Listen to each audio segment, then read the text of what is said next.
என் ஆருயிர் சகோதரர் ஈரோடு கணேசமூர்த்தி அவர்கள் 3 முறை நாடாளுமன்ற உறுப்பினராக தேர்ந்தெடுக்கப்பட்டார்.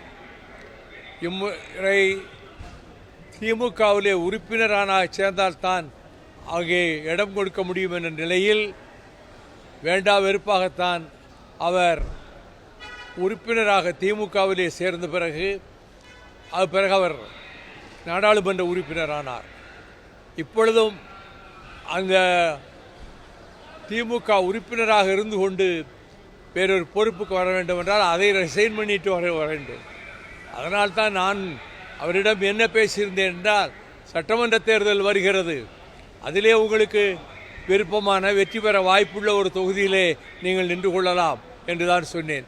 அவர் அதை பற்றி ஒன்றுமில்லை, 2 சீட்டு கொடுத்தா கன்சிடர் பண்ணுங்க, 1 சீட்டுன்னா துரணிக்கட்டும் என்று தான் கணேசமூர்த்தி அவர்கள் சொன்னார்கள். இந்த தேர்வு முடிந்த பிறகும் கூட என் வீட்டுக்கு பல முறை வந்தார். நான் அவருடைய வீட்டுக்கு போனேன் அங்கே டெல்லியிலே. அந்த அளவுக்கு நாங்கள் ஒருவருக்கொருவர் உயிருக்குயிராக கிட்டத்தட்ட 50 ஆண்டுகள் பழகி வந்திருக்கிறோம். தியாகராசர் கல்லூரியில் சென்னையிலே திராவிட முன்னேற்ற கழகத்தினுடைய மாணவர் தலைவராக இருந்தார். அறிஞர் அண்ணாவுக்கு நன்கு பரிச்சயமானார். கொள்கையும் லட்சியம்தான் பெரிது என்று வாழ்ந்தார். ஆனால் சமீப காலமாக அவர் ஒரு மன அழுத்தத்திலே இருப்பதாக அங்கே இருக்கக்கூடிய மாவட்ட செயலாளர் முருகனும் செந்திலும் என்னிடம் சொன்னார்கள். கபிலனும் கணேசமூர்த்தியினுடைய பையனும் என்னன்னு தெரியல, ஏதோ ஒரு வருத்தத்தில் இருக்கிறாரு என்று. அதை நான் இங்கே விவரிக்க விரும்பவில்லை. இந்த இடம் கொடுப்பது என்கிற பிரச்சனையிலே அவர் மகிழ்ச்சியாகவே தான் இருந்தார். இடம் அறிவித்த பிறகும் கூட என்னிடம் பேசினார். நானும் அவரிடத்திலே நன்கு பேசிக்கொண்டு தான் இருந்தேன். அவரை நான் தான் முதலாக டாக்டர் தணிகாசலம் அவர்களிடம் இருதய சிகிச்சைக்காக அழைத்து கொண்டு சென்று அறிமுகப்படுத்தினேன். அதன் பிறகு 3 மாதத்துக்கு ஒரு முறை வருவார். டாக்டர் தணிகாசலத்தை பார்த்துவிட்டு என்னையும் பார்த்துவிட்டு தான் செல்வார்.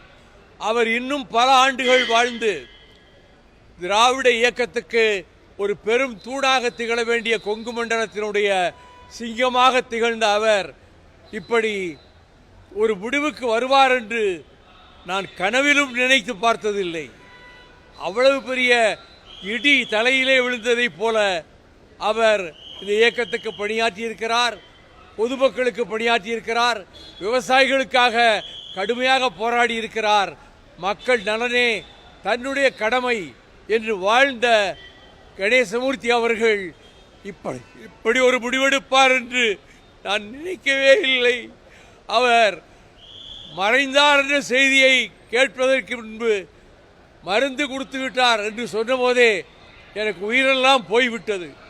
எவ்வளவு துணிச்சலானவர், எவ்வளவு மன உறுதி வாய்ந்தவர், அவராய் இப்படி ஒரு முடிவுக்கு வந்தார் என்று நான் என்னை அதற்கு மத்தியிலே ஏடுகளிலே அவருக்கு எம்பி சீட் கிடைக்காதனால்தான் வருத்தத்திலே அவர் இப்படி செய்து கொண்டார் என்ற செய்தி 1% கூட உண்மை அல்ல. அவருடைய மகளையோ அவரது மகனையோ அங்கே இருக்கக்கூடிய கட்சி தோழர்களையோ மாவட்ட செயலாளரையோ கேட்டால் அது உண்மை என்ன என்பது அப்பொழுதுதான் தெரியும். அப்படி வாழ்ந்த அவர் இந்த இன்னும் பல ஆண்டுகள் வாழ வேண்டிய கணேசமூர்த்தி இப்படி எங்களை நட்டாற்றிலே விட்டுவிட்டு போவதைப் போல போவார் என்று நினைக்கவே இல்லை. செய்திகளை உடனுக்குடனும் துல்லியமாகவும் தெரிந்து கொள்ள சப்ஸ்கிரைப் பண்ணுங்க.